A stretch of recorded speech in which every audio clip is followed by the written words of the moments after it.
Inside the 20 by 20 is a dynamic wrestling podcast offering fans a comprehensive recap of the week's top matches, promos, and angles.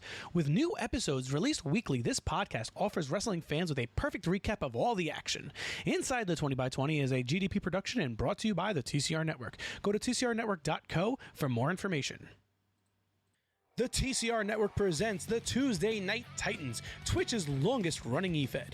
Come check us out every Tuesday night at 8 p.m. live on Twitch, where we have the hardest hitting eFed of all time. If you want to join in on the action, please check us out at tcrnetwork.co.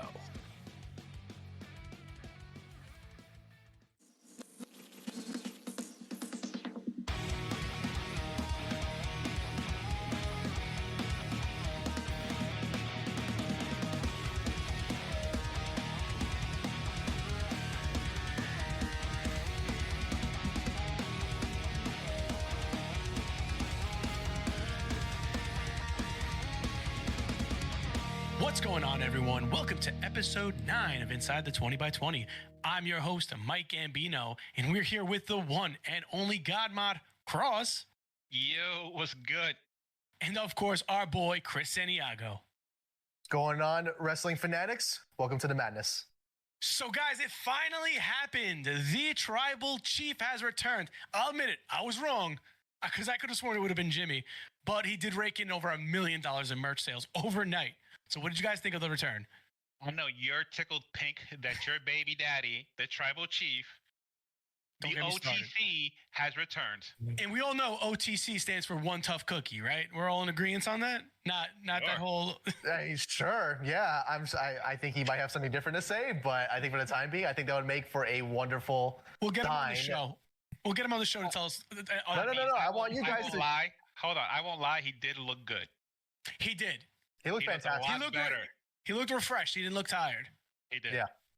I'm glad that they waited out until Summer Slam. I think it was a good enough break time for everybody to really miss Roman and not have him come back a la like they did with Seth Rollins, where they needed him to come on back to help strengthen the world title picture, but they had Roman wait until Summer Slam in order to make it happen. I know that the unfortunate passing of his dad definitely pushed it back, which is probably the case, which, condolences to him and his family. But I think that it was a good timing between WrestleMania and not even having him shown up on any sort of TV. So, guys, we will get into it more with the nod heard around the world. That's how I've been calling it. Mm-hmm. But first, I called it too. Let's jump in. Before we get into the rest of the Summer Slam cinema, let's dive into where you can find all of the Inside by 20 by 20 content.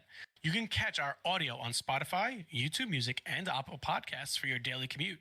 For clips, check us out on TikTok, YouTube, and of course Instagram. But the best spot to catch all of our content and merch is tcrnetwork.co. Now let's dive into SummerSlam. Match 1, Liv vs. Rhea. We all knew it was coming. Cross, what were your thoughts on how it played out? Dom is a dirty bastard. Dom is a dirty bastard. I mean, we saw it coming. I kind of thought it was going to be, Finn that turns early, betrays Rhea, betrays Damian, which was to get into later. But Dom turning on mommy, not a good look. Not a good look. Yeah, it was definitely a killer. We all agreed last episode that we knew this was how it was gonna play out. We saw the writing on the wall. I gotta admit, Michael Cole on the mic calling him a beeping beep beep and and they don't even beep him anymore. They just let him go full force. It was just great. He was a piece of shit. That's what he said. Quote unquote. Michael Cole said Dom is a piece of trash. The exact quote. I thought it was. It was Pat. It was both. Cole was calling him a piece of trash. Pat McAfee was saying he was a piece of shit. Yeah. Cole and quotes, because I pulled it up right here because I wanted to say it verbatim because I thought it was hilarious. Dominic, you sorry two-timing son of a bitch. That's Cole. Michael Cole said that. Michael Cole said that.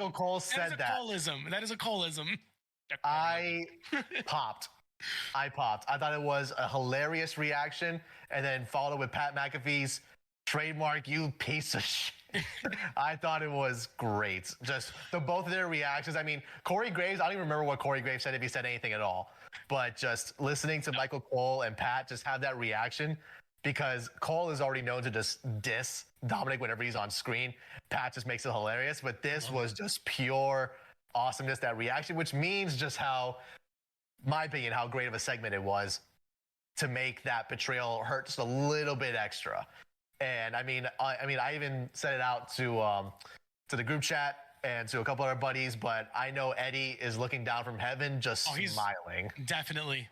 And, but you know what? The match in total, other than like the story behind it, the match in general was a really, really good match. They both pulled out. You know, they both went all out.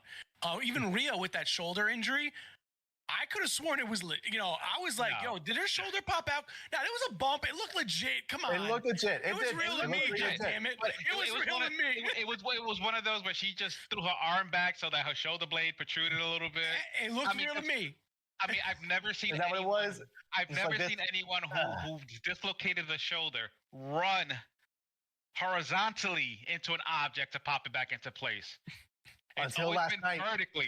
Oh, please, come on. Alive, damn it. Until last night. She should have ran into the ring post. That would have made it more realistic. Run into the ring post like if you were slamming against the door. She did. She did it again. No, she said it's out. But she said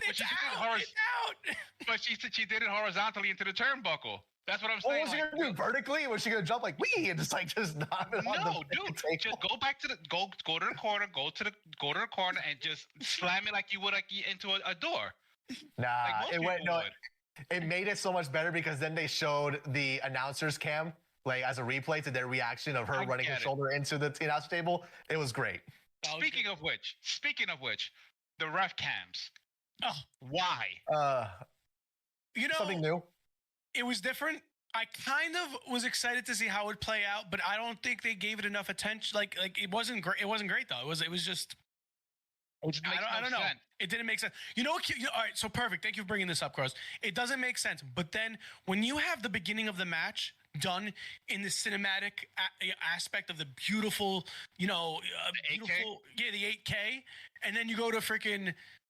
The Nokia security camera footage. The Nokia 3310 head cam. Like I don't even think Nokia 3310 had a freaking head cam. I mean, it had a camera on it. But like the Motorola Razr cam, like was it 3 megapixel? Hey, don't you diss a Razr. I had that, and it was a wonderful phone back in the day.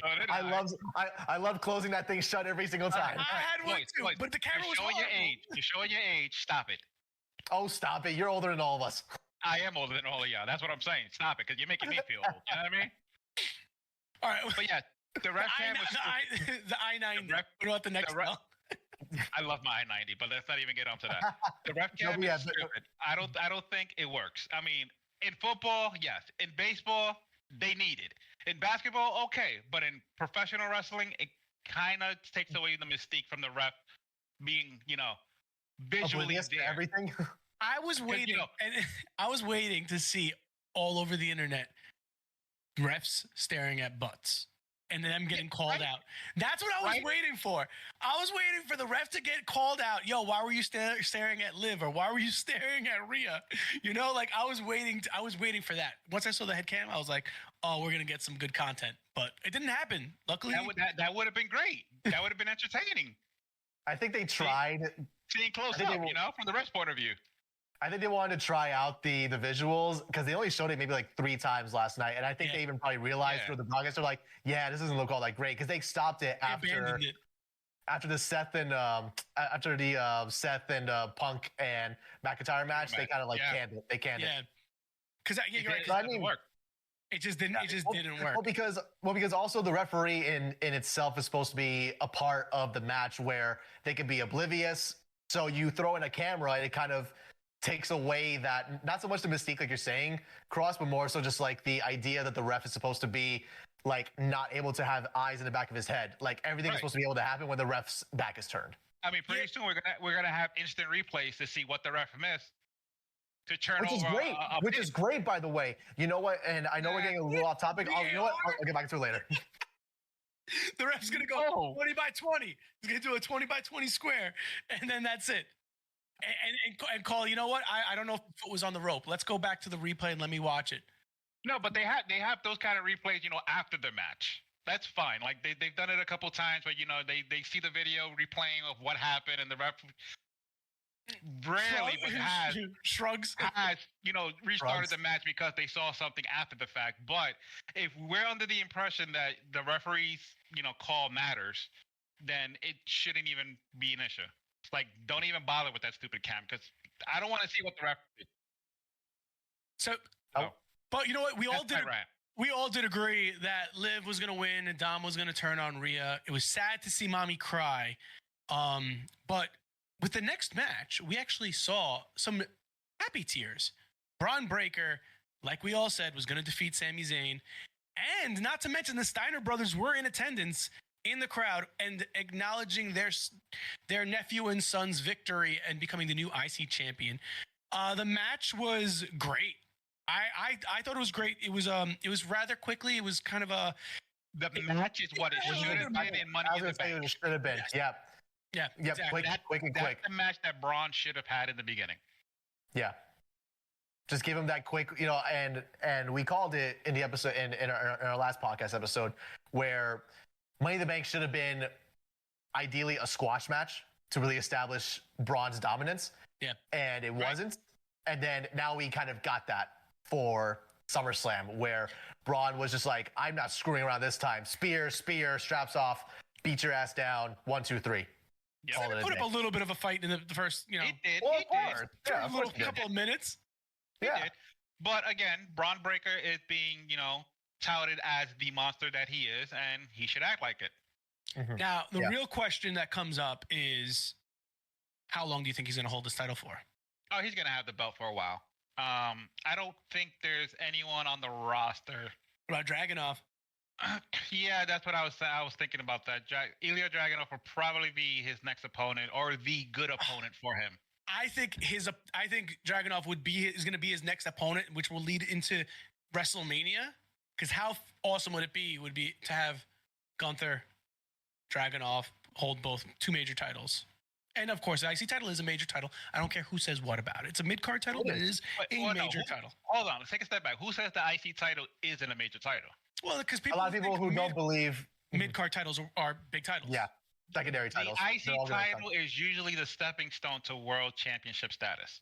Correct, usually. But if you look at it, correct. But in the last 20 years, easily, it's been really touted as not even the workhorse title anymore. Nope. I mean, you could think about it from like 2006 on up. Maybe it was kind of like then. I don't want to say dumbed down, but I mean the United States Championship and the Intercontinental Championship at some point during the late Ruthless Aggression era, early PG era was kind of when the prestige of it really kind of dropped because it was never then guaranteed that just because you held either of those mid-card titles that you were going to main event status following that. But then also you have all these guys with a microphone and a podcast saying, hey, we don't like the IC title. Look at us. we don't like and then they don't like the IC title. I don't understand how people cannot like the Intercontinental Championship. There are people out there that just shit on the IC and even sometimes the US belt, but now right now we're gonna get into the US was a joke. The US title was a joke for the past couple of months. It was, but we'll get to that later. We're gonna get to that later though. But with the IC title now becoming, let's be real though, within Gunther made it what it is. What it is, yeah. What after the COVID era, because the COVID era, the IC title was not even in existence. It was lost in a shelf. It was hot pocketed. There was no storylines to it. There was nothing that made the title what we know it is. And now that Gunther held it for so long, brought prestige to it, and Sammy, even with a decent run, we knew Sammy was going to be, a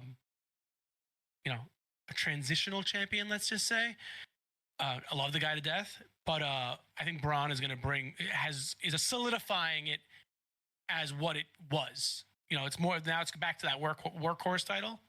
See, my only problem with the IC belt is that it's ugly. I don't think it's ugly. It definitely needs a little bit of an update. It's ugly. You see that beautiful title to your left? Of course I do. I own it. Oh, my Yeah, both of you guys. I Both got of you guys. two You of see that beautiful title? I have one in the closet, the Razor Ramon one. But you see that beautiful title? You see, that was a great design for the IC title. Yeah. Which is why I was always grateful that, you know, the dashing Cody Rhodes brought it back. Yeah. Mm-hmm. You know, if they would have done what they did with the tag team belts on SmackDown and taken the previous design and redesigned it, I think that would have been a better looking IC title. I just think it's way too not too deep into its history already with that design. But the thing is, when you've already spent that kind of money and people are still buying replicas of it, they're not going to change it that quick. You know, hence why the network logo WWE title is sticking around forever, is because that thing sells off the off the shelves. Same with the IC title right now. It was actually out of stock for quite a while because people were buying it because of Gunther. That's fine, but it's still ugly. That tells you. If it makes money, they don't call it ugly. Yeah, they do. Just Anyway. because it makes money doesn't mean it's not ugly. Because, you know, And people I'm love not ugly. touching that subject. I'm not touching that subject. But, again, just because it makes money doesn't mean it's not ugly. Just saying. I want to. Well, you know, I do want to say though that because Champ, you said something about Sammy being a transitional champion. I wouldn't call it that, because a transitional champion is more like what they just did to DIY with the tag titles. Yeah. That's transitional. They had Sammy hold the IC belt for almost 4 months. For almost 4 months. For almost 4 months. So when you look at it from that perspective, then he had a very good run with it. And I'm very glad that Braun, you know, being a guy whom they've shown to have such confidence with since NXT 2.0 and beyond, and now that he's main rostered, I'm very glad that they're not putting their eggs in a basket with him, but they're like, hey kid, we like you. You know, do what you want to do with this. See if you can make it like worthwhile. And I think it's going to be a good opportunity for him to really grow in that main roster thing, because when they did that interview with him following SummerSlam last night, where he did the roundtable interview with like Wade and Jackie and Big E, that he was, you know, a little humble about it, where he was like, the people who have held this title is, you know, a prestigious line, you know, has a great heritage. He knows the lore correct. behind the belt. Correct. So I have confidence he's going to do well with it. Again, just depends on what they want to do with him with it. If he wants to be like a monster champion where he's just going to run through every opponent until you get that Ilya Dragunov or Ilya Dragunov-esque guy to come step up to him. Yeah. But if they want to do a thing where he's just going to go and crush throrough, you know, freaking, you know, I hate saying it, you know, but whatever. Goldberg style? Goldberg style, where he just spears freaking, you know, like Alpha Academy and a couple other people who just like get squashed by him. Like, I can't see another Goldberg. Listen, I was tired of the Goldberg-esque character with Goldberg 20 years ago, and I don't want to see it again, even though we got it with a few people, but yeah, here we are. But honestly, he's a genetic freak. But when Braun came over to the main roster, I honestly felt he should have just taken the Steiner name. That Steiner name. They should have made it. Well, you could thank Vince for that though. So. Do you think there's a possibility he could change it? No, actually, that was he's already solidified. That was a him thing. Oh, he didn't want to take the name? Originally, he did not want to take the Steiner name because he wanted to make a name for himself. Fair, but I don't know. I think he could have had the Steiner name and would have hasn't changed his name back. That's like saying. I mean, I'm sure eventually, if he gets injured and goes away for a little while, he'll probably come back with the Steiner name. But now being a champion, it's going to be hard to repackage. How do you repackage it? Like, he's going to be the same thing, but it's just going to be with a Steiner name. Unless Scott Steiner's son decides to join the WWE, which there's rumors that he might be. Then they form a new Steiner Brothers or Steiner family tag team or something. Ooh, and the Steiner Foundation. They work for the Hearts. I'm just saying, you know, like. Could you imagine? Could you imagine just like a Steiner tag team where their gimmick is trying to do mathematics for every match of what the probability of winning is? All right, so I'm not gonna lie. Yesterday's match was awesome. I mean, that Frankie Steiner off the top rope. Oh God, beauty. It was nice. Definitely well executed. Butter. He did it much better than his uncle ever has. You know what I'm saying? It's probably because he's lighter. He's like the perfect amalgamation of the Steiner brothers. But you know what, though? Sammy is also, it's hard to explain this, but Sammy is also the perfect opponent to make you look good. Yes. Because he has that like if you hit him or however he lands, he's got like that. I don't want to say ragdoll mode, but like he knows how to like. He knows how to he accentuates the bump. Exactly. Yes. Well put. Well put. Yeah. And He's like a Dolph Ziggler. He makes you look amazing. Well, He's like a Dolph Ziggler, where if you get Ziggler exaggerates a lot of this shit. Dolph Ziggler's a lot like Shawn Michaels. but it worked. No, it works. It worked. But he does it more fluidly. Like it looks more natural. Not that over exaggerated Dolph Ziggler bump. Mm-hmm. You know, it looks real. It looks legit. Like you're not trying. It just naturally flows. Well, there you have it, folks. Braun Breaker is your new IC champion. So we're going to take a quick little break. But when we come back, we're going to talk about the second of the fourth title change that happened at SummerSlam. Here's a quick little message from your boys at TCRnetwork.co. The TCR Network presents the Tuesday Night Titans, Twitch's longest running eFed. Come check us out every Tuesday night at 8 p.m. live on Twitch, where we have the hardest hitting eFed of all time. If you want to join in on the action, please check us out at TCRnetwork.co.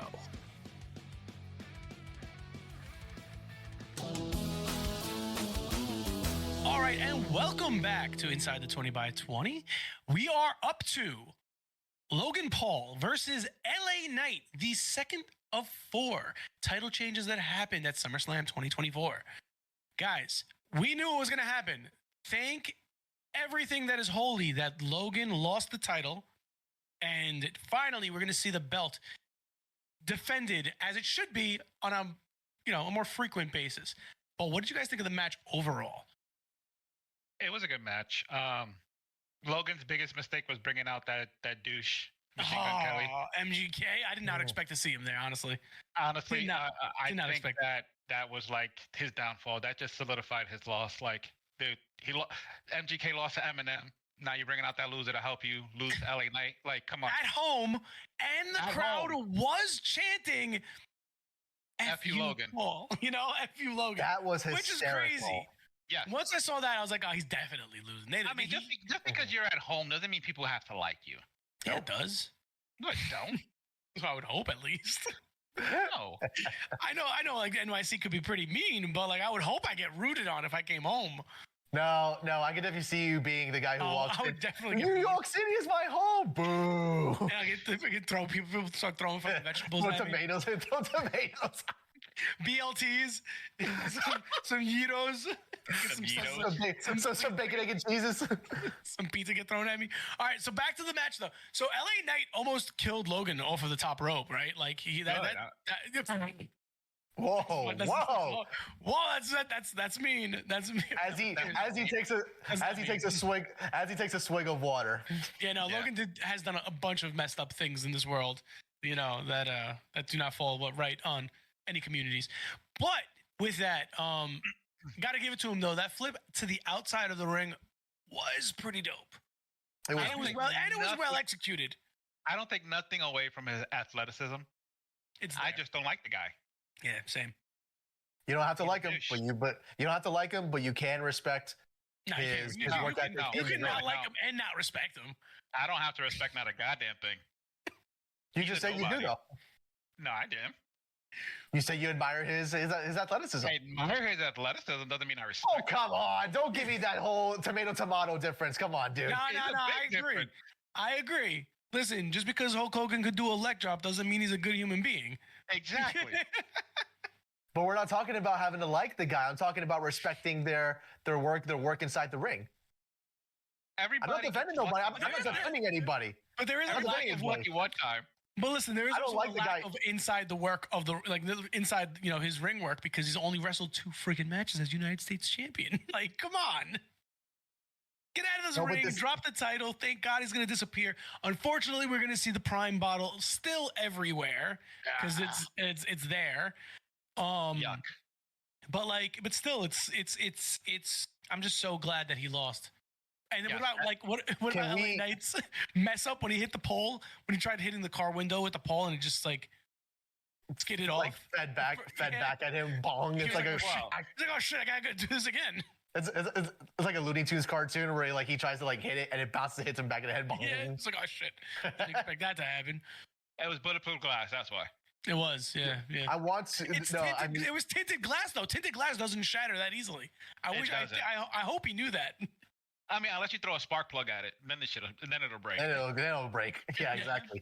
I do want to talk about how it's, let's get off Logan for losing and let's focus on LA Knight finally getting his title moment that's been in the making for basically 2 years at this point. Wow. Yeah. It's been teased little by little because originally they had him going for world title stuff. And don't get me wrong, it was great having him in like matches with Roman and Randy and AJ Styles and other folks and whatnot. But now we get to have not only the United States title around every week again, but we have it on a guy who's the defined version of persistence is key.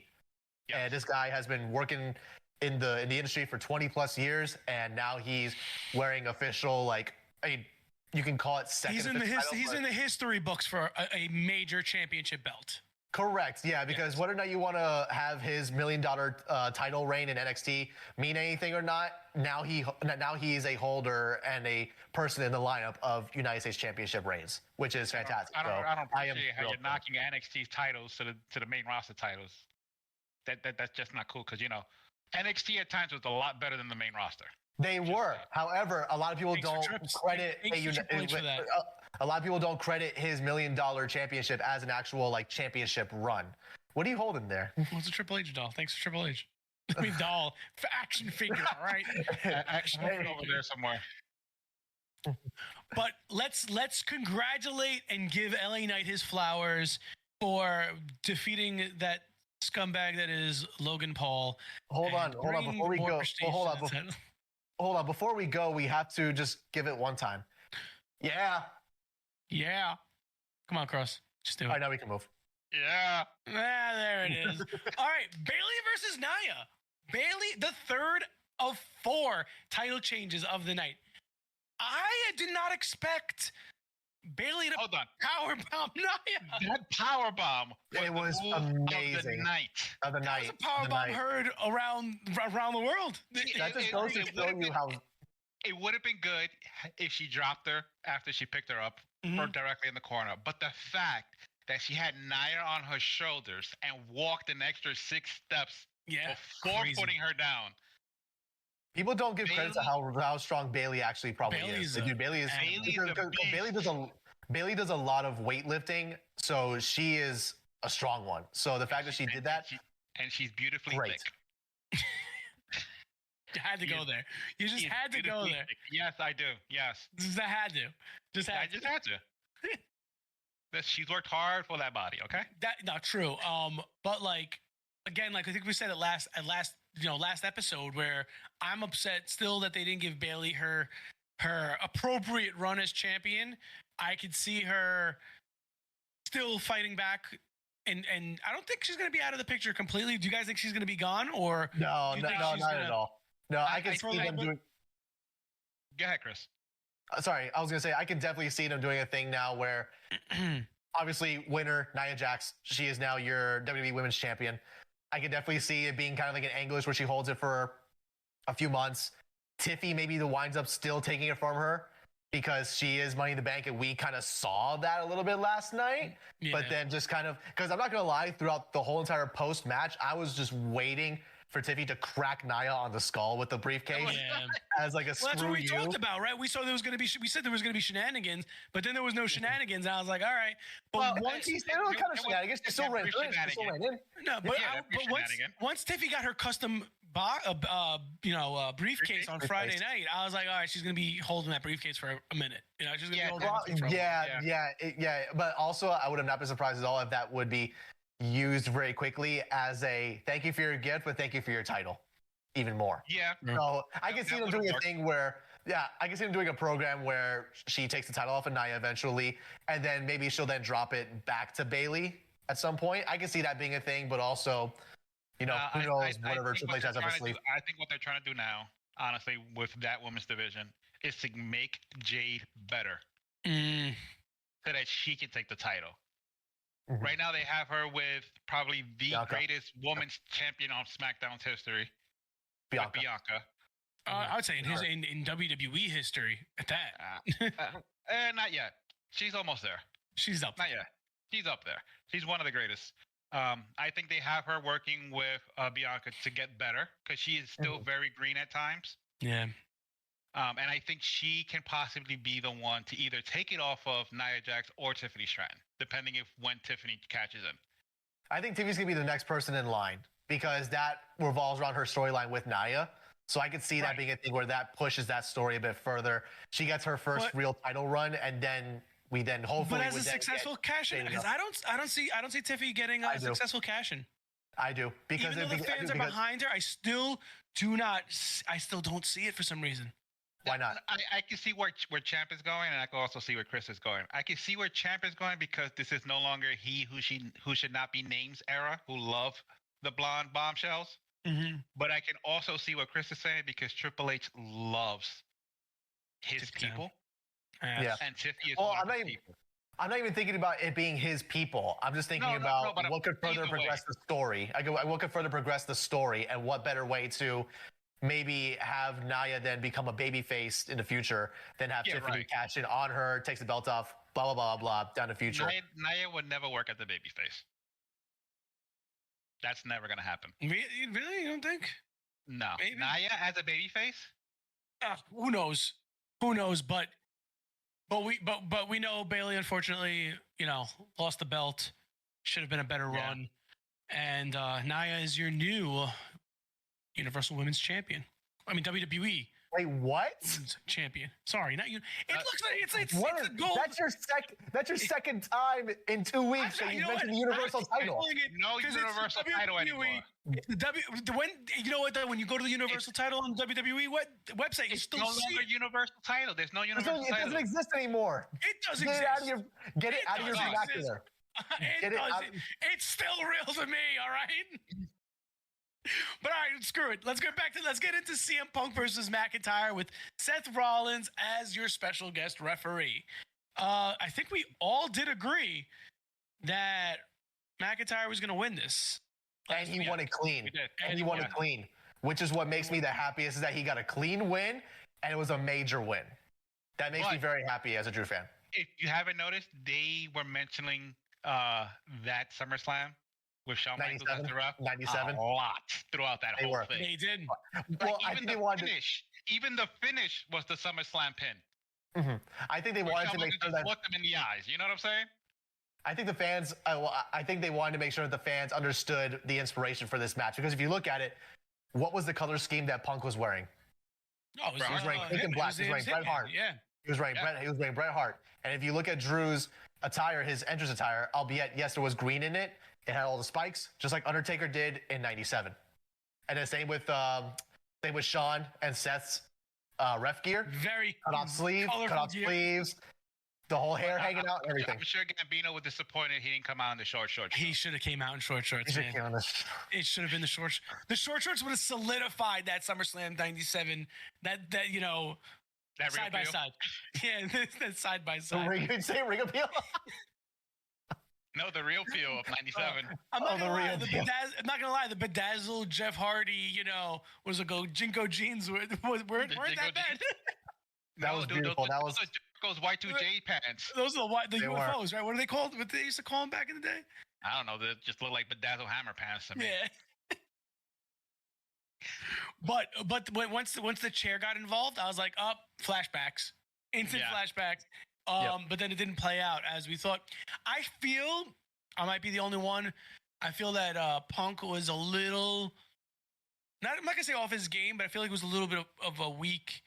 Punk was sluggish. He was definitely a little sluggish. But like him feuding with Rollins, I feel like it was forced during that match. Like the bracelet thing, like he flipped out because I'm saying that was a forced interaction of like, you're not going to beat the shit out of McIntyre right now because you're focusing that Seth put the bracelet on.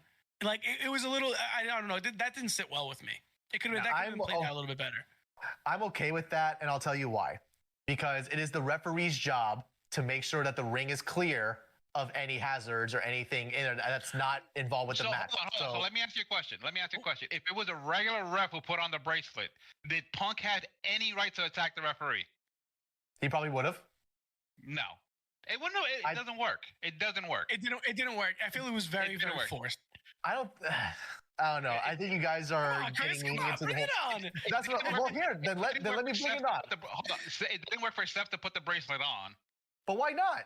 Why doesn't it He work? could have put it in his pocket like any other ref would have done. True. Like, why would you put on a bracelet? Like, what's the difference between protecting it in your pocket and protecting it on your wrist? Like, where's the common sense? It's not about the common sense part. This is professional wrestling. Common sense doesn't exist in professional wrestling. Get that out of your wrestling vernacular. Does not happen. It's real to me. Suspend your belief and just look at it from a perspective of Seth saw the brace on the floor and he was just putting it on because it's a hazard in the ring. And it had, obviously, like he was saying, it had no ill intention. Well, there was a chair not that far off in the ring too at certain times. Right, like that makes no sense. Jeez, you guys are trying to find a negative feel. I'm done with you guys. You understand you want to protect Seth's integrity, but he's drinking water. He's getting nervous over there. Drinking my water right now, man. He didn't have to put the drink. Punk didn't have to go after Seth. It was just it just didn't work. Then answer me a question. I got lost at that point. I got lost when I was like, and then you got lost at the very end. You got lost at the very end. No, the feud kind of lost. Like Okay, then let me ask you this. Okay, no, then let me ask you this. How would you have done it differently? Okay, let me ask you this. How would you have done it differently to get Seth involved with that? Because it had to be a thing where Seth had to get involved with the finish. There was no getting around that. Accidentally break the bracelet. How about that one? Yeah. But then it's even more forced. No, that's actually understandable. No. If he picked up the bracelet and accidentally broke it, oh shit. Dude, if he would have picked up the bracelet and Punk reached for it and just yanked it out his hand and it just shattered and all the beads are on the floor, that could have pissed him off. That would have pissed me off. But like him picking it up, or Drew and CM Punk fight for the bracelet and then Seth goes and grabs it by accident to take it away from them to get their attention back on the match and then it breaks. That would have worked. I think that's a little childish. Just because of the fact that two men fighting over a bracelet. Hold on. It's wrestling. It's two grown men. Hold on. No, I believe more the way they did it rather than having two grown men. How many grown men have both a title belt in the middle of the ring, yanking it back? Title belts, not a goddamn bracelet. But hold on a second. Not a bracelet. Are you really saying that if the bracelet would have broke? That's not believable that Punk would have gotten. I'm not saying it's not believable. The whole point was to get CM Punk to turn hot-headed against Seth. So if you had what better way to break the bracelet? Have the beads go everywhere. No, right. I couldn't believe that because that one to me feels as if like you know what? Let's put the whole sentimental. Why are you cutting me off? Hold on a second. Why are you cutting me off? I just want to make it known. Let's make the whole sentimental thing away from the bracelet. Let it be a replica bracelet, not the real one. Then break it. Continue what you were gonna say. That's all I was trying to point at. Correct. Okay, listen, if that is a thing, then I can understand that sort of way to go about it. That's fine. But knowing what they're doing, they're not using a replica. They're using the real thing that CM Punk has. And yes, they can just make another goddamn bracelet. Pardon me for cursing. I understand sentiment. We know that bracelet might not even be a real thing. They might have just made it for TV. Correct. No, actually, a fan gave it. I saw it on Twitter today. A fan actually made it and gave it to CM Punk at a meet and greet. So now the fan wants recognition though, and shout out to the fan. If I'm able to pull up the tweet and find them, I'll give them the shout out. But yeah, no, the fan's like, yo, where's my recognition? You're making a storyline about the bracelet I gave Punk, which I get too. Yeah, but anyway, it's just to me, it just seemed more apropos for Seth, who's trying to be the how do you call it? Not the peacekeeper, but I guess just like the guy who's calling the rules and everything. In his eyes, he's taking that bracelet and getting it out of the way. Yes, he could have put it in his freaking pocket, but he chose to put it on there. Why? Because you needed to have a moment where CM Punk is going to look at him and go, why you say... He did it on purpose. He wanted to piss Punk off. All right, hold on. He says that he did it because Punk got in his face and he got right back saying, not everything is about you. And then that's when Punk lost his cool. Shout out to Victoria, at VictoriaAZE_ on Twitter. She's the one who made Punk the bracelet. Thank you, Victoria. Thank you for making. Thank you for making. Thank you for giving us this segment, Victoria. Shout out to you. Thank you for making the plot of Drew versus Punk thinking like that. But I would honestly, I'll reach out to her, see if I can get her on the show. She would agree. You know what? Have the faux bracelet break, and it could have been a better play out. That'd be pretty cool. Actually, get her on the show. I'll shoot her a message later on tonight and see if she answers. I'm not sure where she's located, but let's see if we can get her on the show later on this season. But yeah, but back to it. I feel that the Seth. They could have just played that Seth. I just think they needed to give CM Punk. I think they need to give Punk a valid yet very stupid reason to get pissed off at Seth. Because his whole thing is you two are so obsessed with me, you guys keep screwing with me, that kind of stuff. So you needed to give him a reason where Seth is being very, bipartisan and everything, and then it turned out to be a thing where it's like, dude, I picked up your bracelet on the floor because it was on the floor, and then Punk's like, are you trying to screw me? Are you trying to screw me? Are you trying to screw with me? So imagine, because the thing is, if you made it to a thing where they just ripped it or whatever, then all hell breaks loose, and then Seth has no choice but to look like the bad guy in the moment. But in that, you need to have a moment where CM Punk is just being, stupid in that regard, because it's all about the bracelet, and he's making it about himself in that moment. But Punk going after Seth in that moment made Punk the bad guy, which I think was still the intention. Which I think was the intent. But you know what? Just to wrap up real quick, because we have a lot more to talk about going into Damian Gunther and then Cody versus Solo. Mm-hmm. But Punk did look a little sluggish, but he still looked good. He still looked great. You have to know that it's also his first match since in Rumble. A long time, yeah. Since Rumble, and then he was before that. I'm just waiting for Monday when they say Punk is out of action for another 3 to 4 months because now, can you stop it with that? Stop with the bad juju. With that, we're going to go to a commercial break. And when we get back, we're going to talk about that 4th title change and, of course, some Jelly Roll. Here's a quick little message from your boys at tcrnetwork.co. The TCR Network presents the Tuesday Night Titans, Twitch's longest running eFed. Come check us out every Tuesday night at 8 p.m. live on Twitch, where we have the hardest hitting eFed of all time. If you want to join in on the action, please check us out at tcrnetwork.co.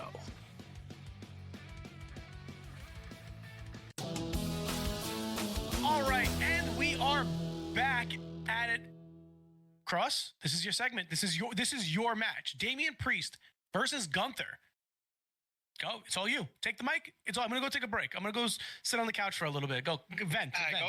Go away, bro. Go cry about it. Cry about it. Hey, no, stay here. I want to see you stay here. Campeon tears. You stay put. Again, I said it last week on the podcast, and I'll say it again this week. If El Campeón lost to anyone acceptable, it was to Gunther. And it happened. Unfortunately, with shenanigans, which we also called out last week. It was repayment of shenanigans. It was just a receipt. It was a receipt because last year, didn't Damian kind of screw Finn with that Money in the Bank briefcase sliding? They did, yeah. They did a whole thing last year where it was Seth defending the World Heavyweight Championship, that same belt, against Finn Balor at SummerSlam, and Damian Priest teased a cash-in.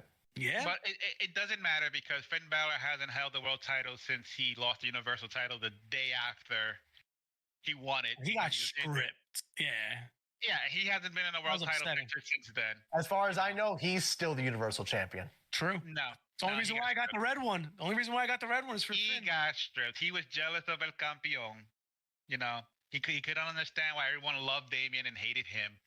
I mean, if he would have just stepped up and brought the demon back, maybe people will love him again. I feel like the demon's coming back. The prince is coming back. A Judgment Day demon would have been awesome. Would have been. But they missed the boat with that one. But if they were to bring a Judgment Day demon in, that would have meant that Finn would have been higher up than Damian. And that's fine. You know, he would have earned it. But right now he's just a crybaby. Him and Dirty Dom. Finn? Ooh. No, get out. Oh. Nah, Finn did what was needed. No, he stabbed his brother in the back. He I do stabbed want to his make a brother note. while wearing his own damn shirt. That was a little messed up. That was cold. That was cold. messed up. When I saw Listen. wearing the Puerto Rican flag on the shirt, I was like, that's fucked up. But I tell you what, I tell you what, that match was a hell of a match. El was a good Campeón match. actually showed up and showed out. Yo, the first 5 seconds when he knocked Gunther, when he just punched him in the face, I was like, oh, shit, hey, let's go. The way he was fighting Gunther, honestly, was a New York way a dude would fight. It was. And that made me so proud. You know, like the straight you hand. saw that, you were like, yeah, he's definitely losing today. Yeah. But I do want to make an. Oh, you got a note. Chris has got a note. No, I got a note. I love, because we're talking about ref cams and everything earlier and how they're trying to incorporate more. I am glad that they made it a point in the match before it ended to show the replay where Finn puts Gunther's foot on the rope, and that Damian saw that on the replay. Yes. That adds to the story. I'm like, thank God, because that's the thing where they kind of ignored that, where it's, we saw the replay on the broadcast, but somehow the superstar doesn't. But then Damian saw it right there in live, and like that just added so much more depth to his anger. Because Damian's back was to him. He didn't know what was going on. He was laying there, and it was just he somehow got it was definitely well played out. It was definitely way played out. It was the greatest way to screw him over. So it wasn't the only. So it wasn't that Damian lost the title. Damian also lost the Judgment Day. Like. Yeah. It was the end of the Judgment Day. Well, the Judgment Day is no more. Because the original members of the Judgment Day got screwed. The Terror Twins got screwed. Rhea lost. Damian lost. Rhea didn't get her title back. Damian lost the title. 2 people got screwed. The squad broke up. And now JD McDonough, when it made a post on Instagram of him tearing off the Judgment Day T-shirt. So that's it was a good run. I kind of feel like JD and Finn are going to join Imperium. Really? No, I wouldn't think so. Finn? Why? I feel like they're trying to maybe push Finn as a little bit more of a darker character. Well, because right now Gunther doesn't have his crew. You know, they threw out Vinci. Kaiser's injured for an unlimited amount of time. You know, and plus they're the tag champs, so they could just align with Gunther. You know, that whole UK connection thing. Yeah, maybe. Yeah, but then to have Finn then just be a lackey to somebody else after making a big turn? No, not like now. No, not even like right now, because he was always from the beginning like one of the founding members of the Judgment Day. So they were equals no matter what you would place it on. With Damian holding the title and Rhea holding the title, you can make arguments, but at the end of the day, they were all on the same playing field. I'm talking about the original, well, the original 4. And then with Adam Copeland, then to have all that happen, just to have him then go. Sorry, Edge.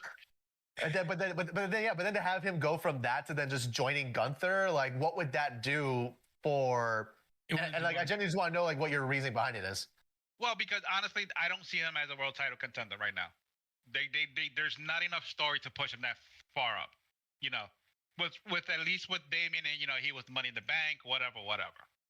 Right? You align him with Gunther. You let him go back to his old ways of being Prince Devitt. That attitude, that bragginess, that cocky shit that he used to do in New Japan.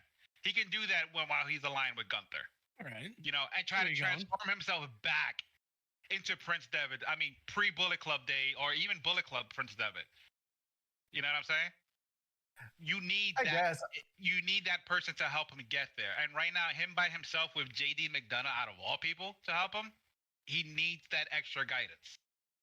I'm just wondering if that'll be a thing where, because Gunther's the kind of leader we've seen already with Imperium, where he doesn't take that kind of shit. Where it's kind of like he's the head honcho, and anything that's less than that of following his orders is insubordination. And he's shown that with Vinci and with Kaiser. I don't think Rhea doing that to the rest of the Judgment Day too.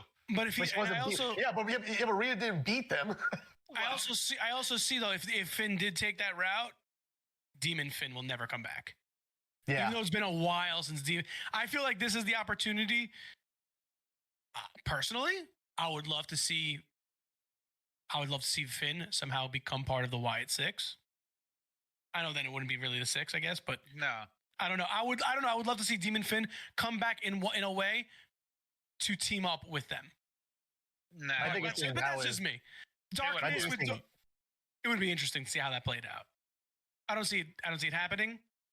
Obviously, from your guys' reaction, from what I'm saying, I obviously don't see that happening. nah. I mean, just because I don't think we're gonna see Demon come back, because after his last appearance, which was against Roman of all people, thanks champ. Back it was like what 2021, I think it was, before Judgment Day was formed, where it was the match against Extreme Rules. Yeah, he lost in a really in that really weird finish, and I think that just kind of like killed the Demon character. Killed any momentum the Demon would have ever had. And now's the perfect time to get it back. Because clearly, to Cross's point, Finn doesn't even have any momentum to do anything other than be a lackey. He doesn't. He's Finn Balor. He's not a lackey. He's champion material. He is champion material, but at the moment, he's not a champion. He's a tag champ. When was the last single title he's had? United States title. It was United States title in 2021. Oh, there you go. See? Who knew? Was he the U.S. champ in 2021? Yes, he was. 2021 was a very much of a blur. But it was a weird time. I know. It was a very weird time. COVID era was a little bit of a blur. But hold on a second. Let's get back to Priest and Gunther, because we just went on a Finn rant. Well, I mean, Finn's the big talk of it, because now it's all about where's it going to go. So Finn made himself the star of it. Now, however, I like that, where I was going to ask, Cross especially, where does Damian go from here outside of getting revenge? He becomes a lackey. Clearly, everyone's a lackey now. Who is Damian going to become a lackey to? I don't know. Damian's going to feud with Finn for a couple. Damian's going to feud with Finn for a couple months, and then whatever happens. He might just go back and win the IC title. I don't know. Do you think Damian's going to disappear for a little bit? He may disappear. Who knows? I honestly don't know. He's earned a break. He has. True. He's been putting crazy work. Right now, the Terror Twins versus what used to be the Judgment Day is going to be going forward. That storyline. But more importantly, hold on a second. So more importantly, let's move away from Cross's baby daddy, El Campeón, to Gunther, the Ring General. How long do you think this guy's gonna hold this title for? Till Mania, easily. Till Mania, easily. Oh, I know. I think it's beyond Mania. No, longest run as World Heavyweight Champion. He's gonna be who John Cena beats at his retirement match at WrestleMania. For number 17. For number 17. I like that. I like that. Gunther would be the guy to lose to John Cena. Yeah. I actually like that play out. So I see it happening at the end of next year, though, to have it as one of the longest World Heavyweight Championship runs, though.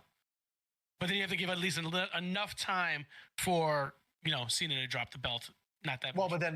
I mean, yeah, and not to get off topic, everything with Cena, it's just that Gunther's going to have that title for quite a while. I don't think anyone's going to debate that. He's not going to be a 3-month, 5-month champion. No, he's going to hold it till at the very least WrestleMania. Mm-hmm. Now, speaking of our champions, we are up to Cody Rhodes versus Solo Sikoa. Baby boy Cody. The WWE Undisputed, not Universal Championship. I told you, get Universal out of your vernacular, man. Let's talk about the match first, and then we'll talk about what happened at the end. Before we start, there was a major announcement yesterday that kind of broke my heart. Uh-oh. Oh, yeah, dude. Oh, no. Yesterday was the last night that Pharaoh would travel with Cody on the road. Don't get me started on that stuff. That was like the most depressing thing to say before the match, because that dog had been with him since day one. 13 years. Into American Nightmare. Yep. TNA, Ring of Honor, AEW. You see Pharaoh on this shirt right here. This old AEW shirt. Yeah, man, that's so upsetting. When it was such a beautiful walkout. Let's just say. Let's be real. Cody Rhodes. Everyone calls him a crybaby or whatever, but he definitely pulls at the heartstrings. He definitely does. He goes for those sentiment. He definitely runs on a sentimental card. Like he runs on talks about his father passed away. R.I.P. the great Dusty. He talks about the struggle. He talks about real life situations, and and losing it, and having an elderly animal is one of those horrible, heartfelt things. Like my dog's 13 too, and he is not the same puppy he used to be. And Remy, shout out to Remy, love the dog to death. And he's my boy, right? So it's just like knowing the inevitable is so killer. That's why I always say to everybody, just enjoy every single day you get with your pets. Yeah, every single day, enjoy it. Truth. So we can roll into that, from that sad moment to an enjoyment of a Solo crying because he lost to Cody Rhodes. We'll talk about via how. What did you guys think of the match, though? In total, in general, it was good. It was a good match. Solo put up a good match. He did. Solo did definitely put up a good match. I mean, honestly, Jacob Fatu taking himself out of action for a couple months is the dumbest thing he could have done. But literally 24 hours after, it was a good spot. 24 hours after they won the WWE tag titles as well. Yeah, 24 hours. When you saw that jump, like, he's done it a million times. It was a great spot. But then the way you see his leg bounce off that table. Oh. Mm-hmm. Yep. His shin went right into and then he didn't get up, and that's when you knew. No. That's when you knew something. But giving it to Cody and Solo, that wild card of Jacob removing himself from that finale, because I feel like Jacob probably had more to do with beating up Cody in the ring. He definitely did. They definitely cleaned it up and made it work. Yeah, I kind of feel like they called an audible on that finish. 100%. I think Roman was supposed to come out and have a stare down with Jacob, and everything he did to Solo was supposed to be done to Jacob. Yeah. Okay. Or at least a Superman punch was supposed to be probably meant for Jacob. And then the spear is still meant for Solo. But you can tell because there was that kind of weird, awkward pause after they had that last spot before Roman comes out. There was just kind of like a dead air. And then all of a sudden Roman comes out. Yeah, you can kind of tell that probably Jacob was meant to get back in there and keep beating down Cody. And then that's when the music hits. Because the music kind of came out of nowhere, which not the first time it's happened, but also it felt a little out of place. So yeah, like you said, it definitely wasn't audible. I honestly, all right. So now let's get into the meat and potatoes of the night. I would have enjoyed Paul Heyman coming out and then introducing Roman. No, it didn't call for that. Yeah, imagine you beat up Paul Heyman 2 or 3 weeks prior, and then he comes out. Excuse me, ladies and gentlemen, my name is Paul Heyman, and then it wouldn't work. You can't do that. No, it wouldn't have. No, exactly. That would have just given everything away. People knew something was going to happen. I honestly, and I'll admit that when I'm wrong, I didn't think it was going to be a Roman return. I thought it was going to be a Jimmy return. But I honestly thought it was going to be a Uso reuniting. And then the third Tongan coming out, to interfere again, beat them up, and then the OTC comes out. That one tough cookie. That one tough cookie. He comes out and saves everybody. You know what I'm saying? I do want to say also that I'm kind of like, I'm not saying I'm a little let down that Cody's friends wound up being, KO and Randy, because it was anticipated. Well, that's the thing. Well, it's just the way that Arn worded it out, where it's like, I made some calls. Don't worry, you still have friends. Yeah, I thought it was going to be newcomers. Yeah, I thought it was going to be somebody completely different. I don't know, but I didn't think it was going to be KO and Randy. I thought it was going to be okay, it's a safe choice. But why would you word it that way? The only friend that Cody has that's not signed to any other company is Marty Scurll, and he's full of controversy, and he's never going to be in WWE television. Imagine if it was Goldust. I didn't even think of how Dustin. How could it be Dustin? He was just on a match the night prior, defending his ROH 3 I know, man. That kills me too so much. Like, if it was imagine Goldust.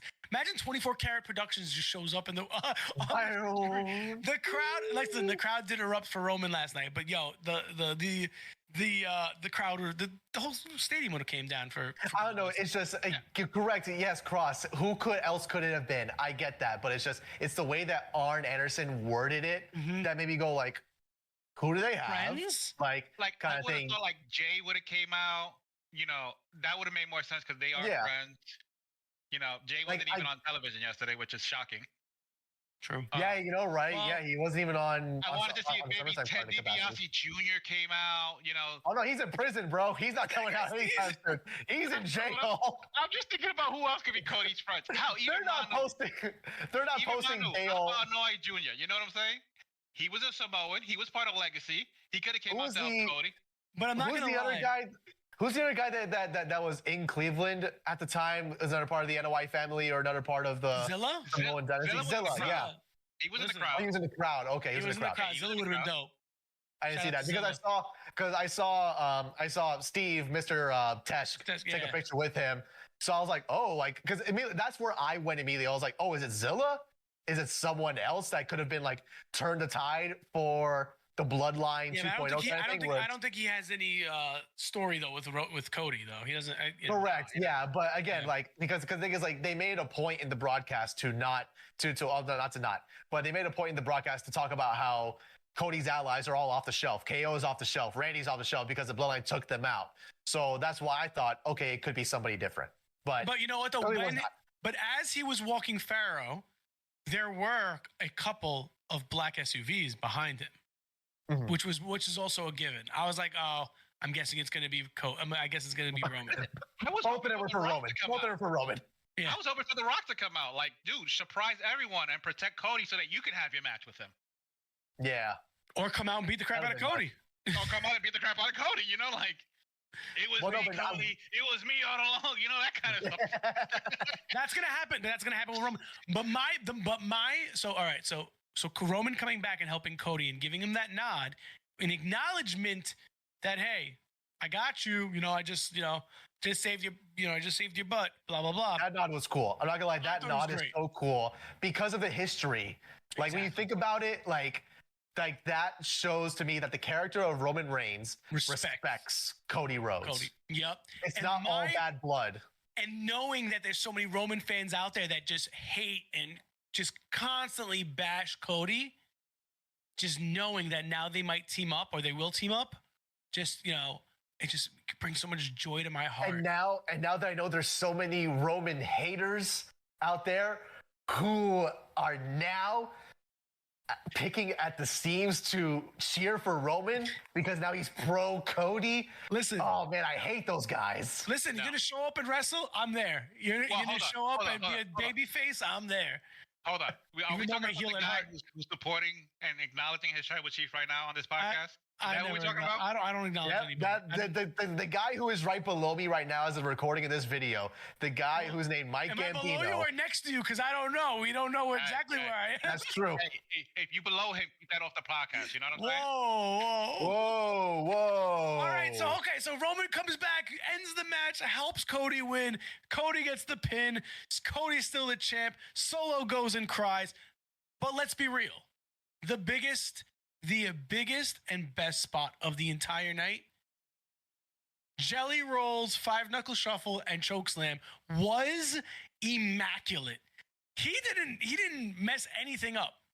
No, he didn't. Jelly Roll, my boy. I want a celebrity versus celebrity match now because I want Jelly Roll to do one match, and I want that match to be against Logan Paul. Oh, because they're two stark contracting differences. You better physically. And just physically and just character-wise, two different guys, but also two big celebrities that Logan's already made a name for himself as a celebrity made wrestler. You heard it here first, folks. Chris wants to see Jelly Roll versus Logan Paul. Guys, this was episode 9 of Inside the 20x20 Summer Slam Cinema. And Cody is still your WWE Undisputed Champion. See you guys next week for episode 10. I'm your host, Mike Gambino, with your God Mod Cross and our boy, Chris Santiago. So until we meet again. Thank you for joining us. New episodes of Inside the 20x20 will be posted on YouTube and wherever you listen to podcasts every Monday morning. Inside the 20x20 is a GDP production and brought to you by the TCR Network. Go to tcrnetwork.co for more information. For business inquiries, please email insidethe20by20@gmail.com.